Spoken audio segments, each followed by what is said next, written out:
Her yer direniş. Her yer Taksim, her yer direniş. Her yer Taksim. 10 minutes ago, as we were gathering over there, and Erdogan has, for the first time, specifically spoken about the Genzi Park. And his attitude at the moment is still that it is a few marginal groups who are against the interests of development and progress in Turkey. Shopping centers suddenly are development and progress somehow, the 74th or 94th shopping center. And he said the plans are going ahead, but everyone else misunderstood the plans, even though we have actually pictures of the proposed Taksim Square and the Genzi Park in future. He still is insisting and maintaining his position. So there are also a lot of protest groups still happening and coming together in Taksim area. And there are thousands of people seemingly from Kadıköy at the moment are marching towards Taksim. And the policemen are very tired, and they have seemingly spent something up to 7,000 pepper gas canisters. Now, to put this into context, this much of violence did not happen in single day, not throughout, but in single day in Tahrir Square. This much of brutality did not happen in Bahrain, even though people were shot in Bahrain. So to put this into context, this is now the police force with the instructions of the government attacking people again and again.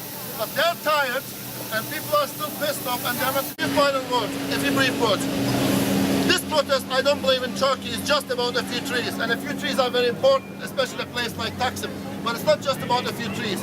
The trade unionists have called upon their members to support this protest. So they're not just marginal people, they're ordinary people doing extraordinary things. Gay Lesbian Association of Turkey has called upon their people to support this protest. Unemployment associations have called upon their members to support this protest. So this is not just a few hippies, as Erdogan these days likes to label people as. These are not a few kafası kıyak drunk people who are just out there for the sake of it. These are the people of Turkey. These are what we call the ordinary people of Turkey. I mean, there are days, there are years, nothing happens. And then there are days, decades happen. And that's what I think is happening in Turkey at the moment. I think what we need to, my personal view, take from this is, it is such a broad campaign that no one, thankfully, no one owns it. No one runs it, no one dictates what its direction. These are difficult times, but these are also very exciting times. I think the broadness of the campaign shows that there is a general demand for more democracy, for more human rights, for more civil liberties, and for more progress, but not progress in the interest of shopping centers, progress in the interest of people. I mean, Erdogan claims that Turkish economy is the second fastest growing economy. But when you look at Ireland at the moment, going through a horrible recession, Turkey has far bigger unemployment, and Turkey has far bigger poverty levels in Turkey. So we need to understand that this is also a campaign in Turkey that actually attacks and demands Erdogan to reverse his neoliberal policies.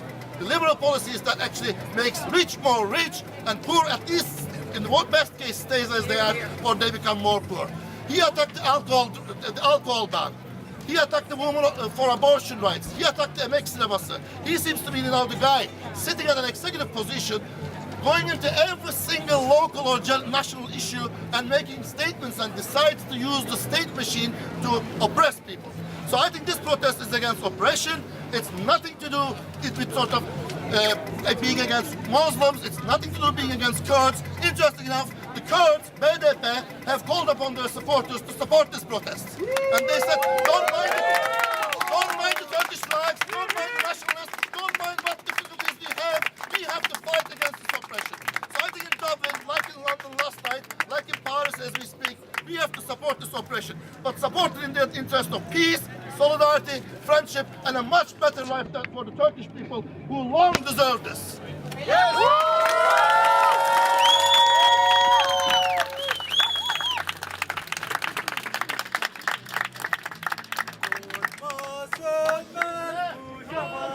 Omuz omuza, faşizme karşı, omuz omuza, faşizme karşı, omuz omuza, faşizme karşı, omuz omuza, faşizme. Now we see that you're going backwards.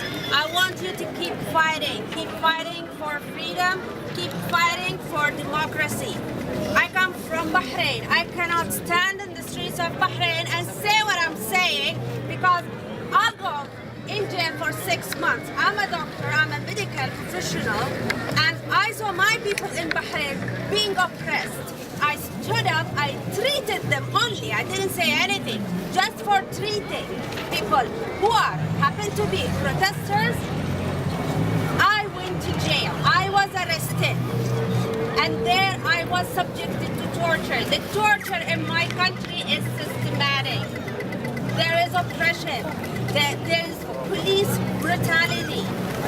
It's horrible back there. You don't know how it feels like when you live in an oppressed country under dictatorship regimes. We are going all over the world to be heard, but in our own homeland, we cannot say anything. People want freedom. The people in the Middle East, the people in the Gulf, the Arabs, the Middle East, all of them, they deserve freedom. We need to fight for that. This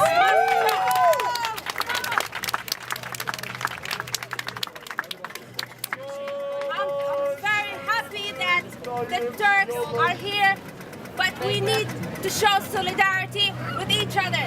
Yes. Repression is everywhere. Here. Yes. Dictatorship has no nationalities. They're all friends, but the people must be heard. It's what the people, the citizens, it's our life. We decide what we want. Thank you. Erdogan has said Genzi Park is definitely a no-go area for the protesters ever. Whatever they do, they will not be going back into the Genzi Park. And as of 5 minutes ago, the police barricades have been broken and thousands of people have reoccupied Genzi Park.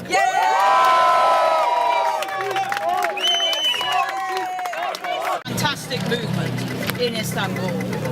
This is what the kind of people power that we need to stop the ravages of neoliberalism today. And in People Before Profit, we're involved too in trying to save the Irish forests from selling them off to multinational companies and so on. So what you are doing is the only way to preserve, from an environmental point of view, the basic things that we have in our society. But the second thing is, I read today in the report about Genzi that the government minister said they can do, the protesters can do whatever they want. We, the government, have made our decision and we're going to go ahead. And this kind of authoritarianism is what we have to also protest about. Because here in Ireland, they are forcing us with an austerity programme. Now, at the moment, I work in the public sector. They're taking money of people in the public sector. They're selling off our forests. They're doing things without our consent. And so it's only things like the Occupy movement that can actually defend people's rights at the moment. So we wish you every solidarity. This is a fight for the future of our people, for the future and against capitalism. Because capitalism is the problem. It's capitalism that is selling off our forests. It's capitalism that is saying that public sector workers are to blame. And it's capitalism that wants to build a shopping centre when it should be a park. So we say, people before profit, solidarity with your struggle and more occupation.